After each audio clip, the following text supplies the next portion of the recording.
நாட்டின் மின்சார விநியோகம் சீராக உள்ளதாக பொருளாதார அமைச்சர் அக்மல் நாசிர் கூறியுள்ளார். என்றாலும் அனைத்துலக சந்தையில் நிலக்கரி மற்றும் இயற்கை எரிவாயுவின் விலை தொடர்ந்து அதிகரித்து வருவதை அவர் சுட்டிக்காட்டினார். இந்த விலை உயர்வு மின் உற்பத்தி செலவை அதிகரித்துள்ளதால் அதன் தாக்கம் எதிர்காலத்தில் மின்சார கட்டணங்களில் எதிரொலிக்க வாய்ப்புள்ளதாக அவர் குறிப்பிட்டார். இருப்பினும் ICPT எனப்படும் செலவு சரிசெய்தல் முறை மூலம் பொதுமக்களின் சுமையை குறைக்க அரசாங்கம் தொடர்ந்து முயற்சிக்கும் என அவர் உத்தரவாதம் அளித்தார். உற்பத்தி செலவுகளை புத்திசாலித்தனமாக நிர்வகிக்க வேண்டியது அவசியம் என அக்மால் தெரிவித்தார். நீண்ட கால தீர்வாக புதுப்பிக்கத்தக்க எரிசக்தி பயன்பாட்டுக்கு நாடு விரைவாக மாற வேண்டியதன் அவசியத்தையும் அமைச்சர் வலியுறுத்தினார். எது எப்படி இருப்பினும் குடும்பங்கள் மற்றும் வணிகங்கள் மீதான பாதிப்பை குறைக்க அரசாங்கம் நடவடிக்கை எடுக்கும் என்றார் அவர்.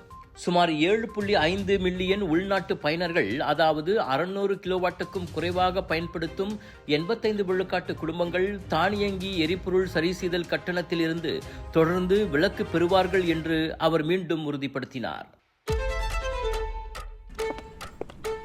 Imagine we go further than ever before.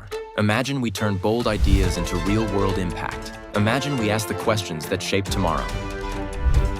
We don't wait for the future. We build it.